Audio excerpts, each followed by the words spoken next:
look and see your common man struggling next to you, and that doesn't do anything to your psyche or your mental, it really kind of shows like how much we've kind of devolved. I don't think this is like the supreme form of us being when we can see people suffering and just be so detached now. You know what I'm saying? I don't really know how far you can get when we are defined by such a toxic message at all moments in time. It's like you even have like the mainstream media putting out a lot of the toxic that they can be misogynistic. They can be talking about killing other black men, and it's like poison your community. Poison community. We want to get in there and talk about how Black Lives Matter, but we'll get in the booth and talk about taking a black life. We kind of need to make sure we stay. It's hard to really say as far as what we should be accustomed to, but I think we do need to push a hard line on those morals that were kind of grounded out of religion. So I definitely do think it holds its place. Welcome back, and we have Wooda with us again, and we are going to discuss where do you get your moral framework? Where do you get your ethics? And I think sometimes society was so quick to point out all the hypocrisies in religion, but they didn't really leave a moral framework for people to follow. You know what I mean? Yeah. And I don't think that society was really ready for it. It was so quick, like, you know, we said, you know, religion is stupid, like they follow all these like mystical things, but then people started thinking, okay, well now they don't have religion to live for, what do I live for? And you kind of see it's more like just living for self. And when you live for self, there's so many different issues that erupt, that kind of come up that you don't envision until it happens.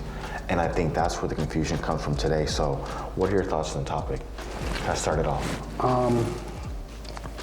As far as like where I've learned my morals from, I learned my morals from, I was blessed to have a strong group of men around me, starting with my father, my uncle. I have my dad's brother, very, just two stand-up men that really told me like the ins and outs of, you know, how to treat a woman, how not to, you know, get over on people, just to value family, and just to really embrace like different types of people and love everybody. You don't just judge. You don't judge. You don't pick and choose on what type of person that you know that okay, I like this person, I don't like that person, without having too much like I guess, you know, without having too much like research or giving the person a chance, so to speak. And I guess as far as if you can have morals and whether or not they can stem from just self, or whether or not they're tied to religion or even science. I think that religion was used as a very powerful tool to kind of teach the different types, give you the different characteristics on what a good human can strive to be. And you always have like the common, you know, the hero, and you have the antagonist within every story. That's why every story has a common theme of a hero and antagonist. Every movie, every book, everything, even life. So, and I think religion gave you that foundation. If we just continue to just, and I'm not religious, but I do think that religion was put here for a reason. And I don't think we can just get all of our morals from science, even though I'm a scientist. I do think sometimes people kind of get caught up in the fact that, you know, there are problems with religion, but it kind of did leave a moral scaffolding for people to kind of build, like, you know, their beliefs in and their ideology off of this framework. And a lot of times people assume, like, if we just take off these shackles of religion, then everybody will be way kinder to each other. Everybody be more polite to each other.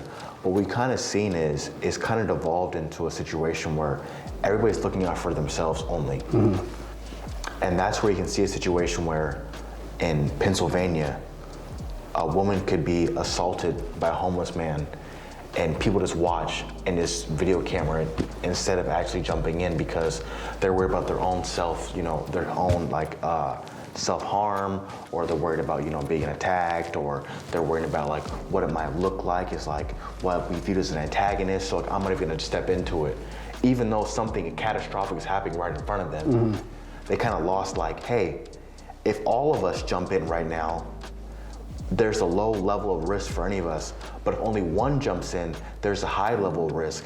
I know in Portland, there was a man who was like harassing two young like Muslim girls, and one man jumped in, and that guy ended up slitting that guy's throat, and another guy jumped in, and that guy ended up killing him too, and then another guy jumped in, and he ended up almost dying also. So you look at those examples and think, well, fuck, if that was me, I wouldn't want to risk my life for two people who I don't know. But if you also look at like, if everybody in concert would have jumped in and got that guy, that wouldn't happen. You know what I'm saying? Simultaneously, yeah. So you kind of lose like the things that bond us together if we don't have like that commonality. You know what I'm saying? When it comes to like religion or things that bind us, everybody's so focused on like finding their own niche and their own segments of society. But it's like, if you could look and see your common man struggling next to you, and that doesn't do anything to your psyche or your mental, it really kind of shows like how much we've kind of devolved. I don't think this is like the supreme form of us being, when we can see people suffering and just be so detached now. You know what I'm saying? And I think that's one of the plights of technology, being so interconnected yet being so like apart. Yeah. And I kind of think, when it comes to different philosophical things, I don't think we're good people because there's a consequence on the other side. I don't think it should be like, the stick. It should be a lot more of the carrot. And I think that's not really advocated for that much. Like when you do give of yourself, you find that like there's a contentment that you get from that act of service that you can't really describe until you do it. You know what I'm saying? Right. And Sam Harris takes an approach to that where it's like he's on the other side as far as like science. All our morals can be embedded within science. It's like we've had all of our history show us what's good and what's bad, but kind of from what it goes back to with our previous conversations is that a lot of times what you see is good and what's bad within one generation, it's like a landslide. It goes off with what is good and bad because they're not as closely attached to what was being established during those moments when it was originally being, bringing change. So, not that you can't instill good morals within science. I think that we get too caught up in it's either this or it's that. The whole nature versus, exactly. Yeah. I don't know where it comes, and I know that science and religion might not mesh smoothly, but it's like a filter of what you can take in the learning aspect of what you can take from both sides, and how we can move forward. Because science has got us. We've never moved as far forward in such a short period of time without having this much technology, which is embedded within science, where religion has got us this far over a long period of time, thousands of years. So it's like, we can't discredit either one. And why do we keep trying to choose when we can easily put them together? Well, also, if you listen to like Brett Weinstein talked about, if religion wasn't so successful, then through evolution, we'd have got rid of it. Yeah. It costs us so many calories, and it's so labor intensive to continue these religious like rites and go into all these like different services in the community. Like, if it didn't have some kind of benefit to evolution and humanity, we would have got rid of religion a long time ago. It's not to say it's perfect, right? Because you're gonna have cults, you're gonna have different types of conundrums that do arise that were dead ends and just to get bring in revenue. But I think that can be said for just about anything. But the ones that do have good messages, I think those are the ones that persist, and it doesn't even say that they didn't have their wrongs in the past. And that's what we gotta learn how to filter. And also, I guess that's up to the individual also, what is good and bad, because that's also very subjective. I think for me, growing up as a Christian as a kid, I think that was good to like give you those different examples, the parables in the Bible. And then as you grow, you kind of realize, okay, well, I don't have to take the steak with the fat and the bone. I can just take the meat and the benefits of it and then, you know, transform those things into my life, you know what I'm saying? Yeah. And take on different philosophies and different like authors and then take that, and then that's how I built my moral framework. But I think, again, I do think religion has a place, and I do think it's beneficial, especially for younger people, to kind of get exposed to something where it's like, it is rigid, they do instill a lot of good things, and then I think as you grow, you're gonna see, okay, what are the benefits? What can I take from it? Talk to people that are older than you and kind of evolve as you go, because I think the best way to live life is you do good things because they're good, not because there's an adverse consequence to it. Like, I don't rob people not because I don't want to go to jail. I don't rob people because I can empathize with someone else. Like, You know what it feels like. I wouldn't want to be in that situation, or I would want to bring that person, you know, undue harm or pain just to make myself, enrich myself. You know what I'm saying? And I feel like that kind of comes with more like empathy. I know we speak about that a lot when it comes to, you know, we talk about like different minorities or different smaller communities, like them feeling like, you know, they don't have, you know, proper representation, and we need to empathize for those people.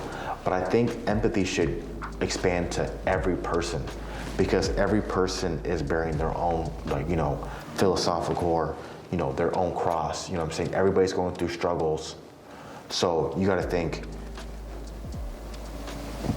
what would I do if I was in that situation, and would I be the person that I need for that person in myself? You know what I'm saying? Could I be the person that person needs right now? And you always got to think about that, because you could be the opposite. You could be the person that makes that person flip out and go left. Do you want to be that person? Do you want that on your conscience? Do you want to treat a person like shit and they end up killing themselves? Yeah. And you think that you might be a direct contributor to that? You know what I'm saying? Yeah. I would rather be a person that lifts the weight off somebody, opposed to adding that one final straw that breaks their back. You know what I'm saying? Yeah, I agree. I feel like we've been, as far as like morals on like a very foundational level, that's what we've been discussing. Do you think there's morals that apply to within races that will differ based on what race you're a part of?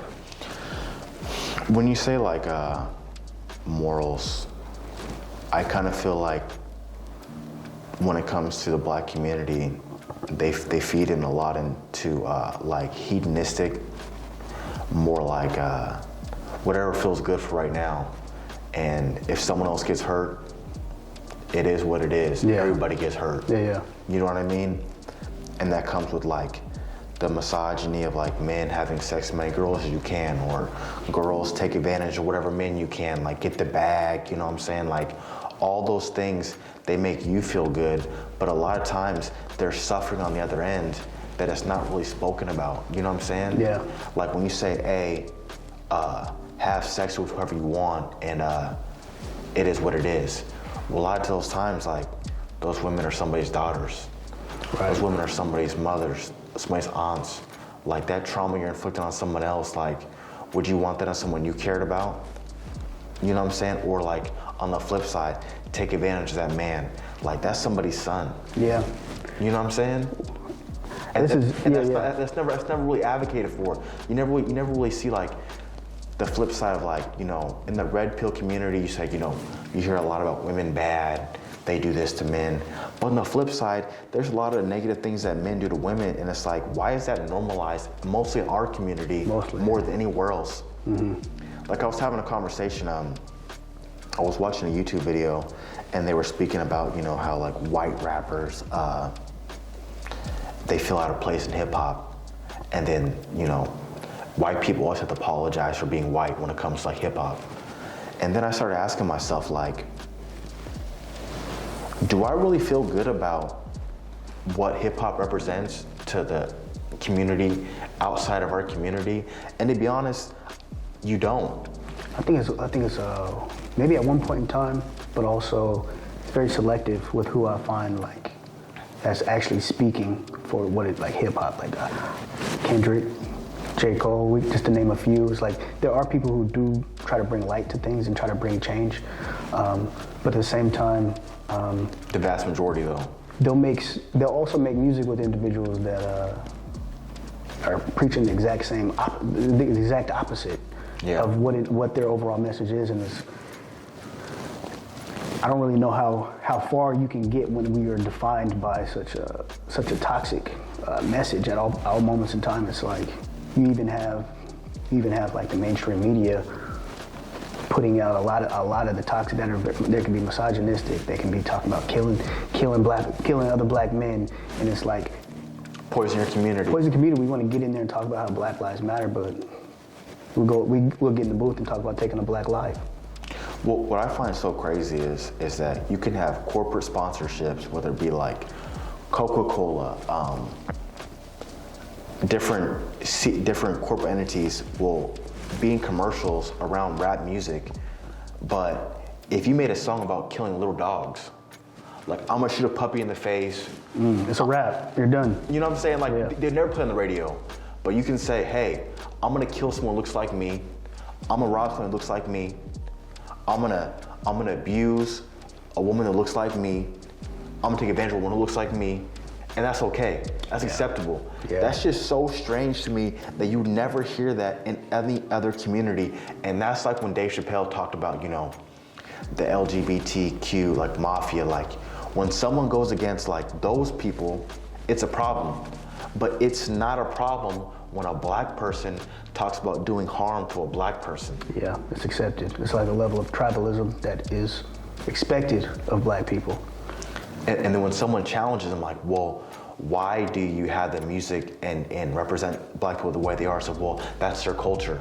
It's like, why is pain and suffering synonymous with being black? Yeah, and it's also black people being holding themselves accountable, and it's not going to change overnight. And there are some individuals that are still victims of their environment, but we continue to glorify it. It's the clout, and you see a lot of women wanting to sleep with the individuals that are doing the murders. They want to be able to talk about it and glorify that as well. And it's like,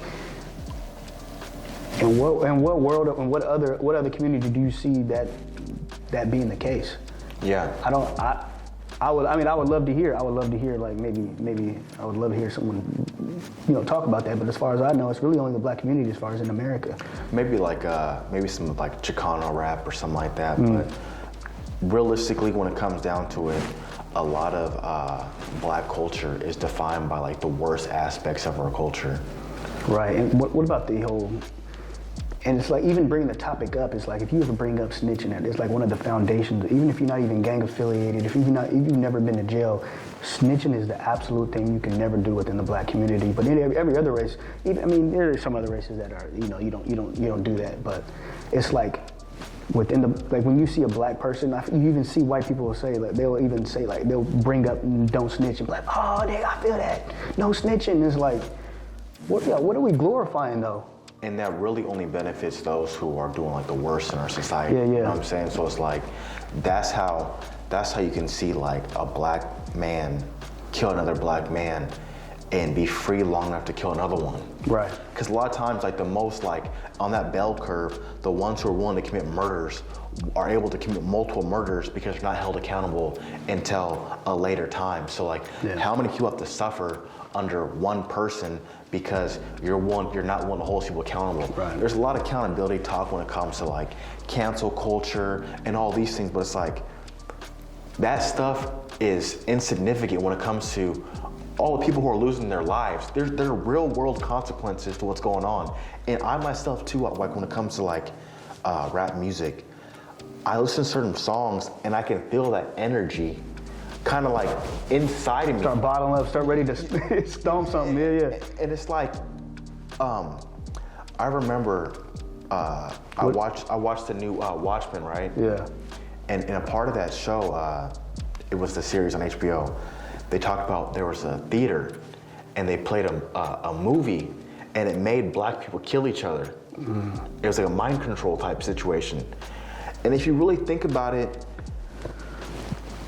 a high level conspiracy theory, level thing is like the music that's made that gets propagated the most. It's not the Talib Kweli. It's not the Mos Def. It's the killing niggas, shooting nigga, fucking niggas, bitch. Facts. Spending money on something that don't even make sense. But a bunch of money is just for the drip or the clout, you know what I'm saying? Just to get a female's attention, where it's like, we gotta raise our standards on both sides. We can't continue to falling victim to this low level of thinking. Yeah, and exactly, and I think that's why a lot of people can't survive with morals without religion, right? Like, it's just, I think there's a certain level of people who can't like do good for goodness sake, right? So I think we need to bring back religion for those people, and really like the real religion, where it's like, you will be held accountable if you don't follow these tenets, you know what I'm saying? Because when you have like this weird like pseudo religion where it's like, do whatever you want, but as long as you give us our tithe and offering. Yeah, it seems kind of tricky because balancing that with freedom, right? Because you support everyone's freedom of choice. Yeah. How do you also instill, it's more of a societal thing, right? It's more of a societal thing, people holding each other accountable. As opposed to forcing religion on individuals, it's more so your peers, not yes in everything that you do. It's more so pulling you to the side and letting you know when you're wrong and things that they don't actually agree with. And I think allowing people to have those conversations, you're not going to always be in a room where everyone is just agreeing with you. And I think you need to step out of that realm and quit, defining who you are based on the opposition. And I think there's certain like prescriptions you might make for your community that like it wouldn't work necessarily for each individual, right? So when you say like, I advocate for marriage, I have people in my life that I really care about that are divorced. That doesn't mean that I look down on them or I even criticize their situation. You can't, yeah. Their situation is their situation, and I know them individually, and I speak on theirs differently. But if I said like, if you want to balance a probability, what would be the best solution for the vast majority of us? Marriage is, obviously I advocate for it. You know what I'm saying? Yeah. So I think the same thing with religion. I think if you know that you and yourself can't find like meaning, you're kind of feel lost in the world, I advocate for religion. If you really follow those doctrines for real, I advocate for that because it'll give you the moral framework that you need. You know what I'm saying? I don't think it's to say that people can't make mistakes and mess up, and of nobody's gonna be perfect. You're gonna have. It's not like if you have sex before marriage, you're a terrible person. It's like things do happen. It's just that it's almost like this oscillation back and forth between what that good and evil kind of thing, and trying to at least live that narrow line and lead the best life as far as what it can be defined as on a global scale of what is good and evil. Yeah, and I think when I say like religion, I mean like for those who kind of feel like right now they're lost. There's a lot of people right now who feel like they don't have no real motivation. There's no sense of community. They feel like they're by themselves. And I think that's something else that's also been lost, is like a sense of community that religion does give you. Like going to a same place and seeing the same faces and meeting people on a personal level and knowing that everything you guys are doing, you guys are all having in common. It's almost like you listen to a song with a friend in your car, you feel that bond, right? But then you go to a concert and you guys are all in the same vibration. Yeah. That stuff hits differently than you in your car listening to the song by yourself. You know what I'm saying? Like 100%. When everybody's all in tuned, everybody's all on the same wavelength, it's a force multiplier. It amplifies your feelings, you know what I'm saying? And it's very rare you can get those feelings as an individual by yourself. You know what I'm saying? Right. So you have to be real strong to be able to like hold that line by yourself. Yeah, I agree with as far as needing to be get on that same wavelength and being there live. But you see tribes in Africa where they don't have the soil to actually grow certain psychedelics, so they find it through binary sound, and they play certain sounds, and certain acoustics can get them into that psychedelic mind state. Okay. And I think that that goes into that whole wave frequency you're talking about, as far as getting on the same getting in the same mindset and all kind of feeling the music together. And they could be doing there could be some crazy different types of instruments involved and whatnot. But I definitely think as individuals, we kind of need to make sure we stay.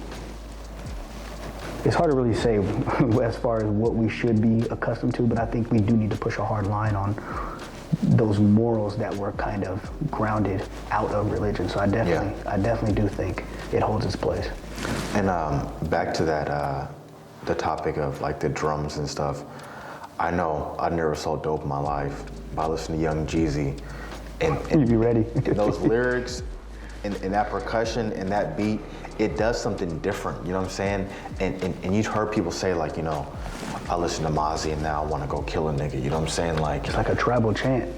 Yeah, I definitely believe there's something about like the instrumental that does something to like your like soul, for lack of a better term. You know what I'm saying? That's how like when I listen to Donda opposed to Certified Lover Boy, obviously one's Drake, you know, is gonna make Drake music, but you don't feel that the same way. Like you can put Drake on in the background and no one's gonna be upset with you. But you listen to that Donda, is it perfect? Is it super polished? No, but you feel something, you know what I'm saying? And that's something that really lacks like in a lot of music, like you being connected to something and it making you feel like, you know what, like this is something different, you know what I'm saying? It's not commercial, it's not trying to just like color by numbers and just make, you know, whatever's gonna be the hottest single. Yeah. It's trying different things. And that's why I really appreciate, you know, that Donda a lot more, you know what I'm saying? Right. So and I appreciate the fact that he's trying to go in his own way, you know what I'm saying? He's super religious now, but he's not doing so much that he's forcing anybody else. Yeah, that is one thing that is admirable. Sometimes I feel like he might be trying too hard at times, as far as trying to be so different, and it almost comes off as unoriginal, even though it's hard to say about Kanye because he is so original. Yeah. But it's like sometimes he tries to be so outside. Like Kanye he holds himself to such a high standard, which is a good thing. But it's always like sometimes I feel like he reaches too much just to be different. But sometimes I also think that he could just be trying to challenge the mind of the individuals that are stuck in thinking such a certain way. Like when it goes back to there's only one way to be black. Kanye hears that and he's like, I'm gonna test these boundaries. And I do appreciate that about him. I'm gonna start making people think out. There's not just one way to be black because I've seen the different stages of my life and I'm a different person. Don't try to confine me by a box or keep me narrative and keep me simple-minded. Don't tell me like the sky's the limit when there's footprints on the moon type stuff. Yeah, and I definitely feel like, you know, there's been certain things that are done to the black community that like, we like you in that box. You know what I'm saying? Like, They try to keep you there. As long as you think a certain way, we'll give you all the praise and adulation or whatever that you want. But once you start thinking like, well, hold on, let me go outside this. I kind of understand like what Thomas Sowell was saying, or maybe Ted Cruz wasn't wrong about everything. Even Ben Shapiro. They're like, hold on, homeboy. You can't say that. No. It's like, I don't have agency. Right. I can't do my own, you know what I'm saying? Like, even if you're just giving the devil his due, you have to be able to see, like, even if these people are your adversaries, you have to be able to see, like, their points they make. Because they wouldn't be here this long and have this much staying power if they were always just blatantly wrong with everything. Right. And I think that's the problem, too, is like, you have to be able to, again, take the meat and spit out the fat and bone. And that might be more fat and bone on that side, or vice versa, you know what I'm saying? And you gotta find that perfect balance for yourself. But you have to be able to test your own boundaries to see what really makes sense. And that's what comes like reading Aristotle, reading Socrates, listening to Jordan Peterson, listening to Joe Rogan, listening to Naval, like, hearing different perspectives to challenge yourself, because I know Michael Malice, especially. Yeah, I mean, before, like, I was really blackety black, you know what I'm saying, like pro-black everything, and you know, fuck white people. But I had a white mom, and that sounds wild, but that's accepted. That's an acceptable way of thinking under certain people's circumstances, and to me, that just baffles my mind. But you'll hear white people say that, like fuck white people, to get some type of like an Social appraisal. credit, yeah. Yeah, social credit to a certain extent. It's like, why is that so accepted to shit on white people regardless of the history? It's like we're dealing with people right now though. Yeah, that had individuals, no ties yeah. to that as a collective, yeah. So, I mean, that's one way to. I think that's one way that as a community we need to progress and up the conversation and quit diminishing to such a low level just to discredit somebody. And I think too, with we got to get away from trying to get brownie points. You know what I'm saying? It feels good. It's almost like it's like likes on Instagram. You want to get that social recognition and approval that at every moment in life you try to collect, you try to stack them up and avoid at any moment avoid the hardships or somebody shitting on you. I definitely feel that, bro. That was a great conversation, man. Hell yeah. Thanks, bro.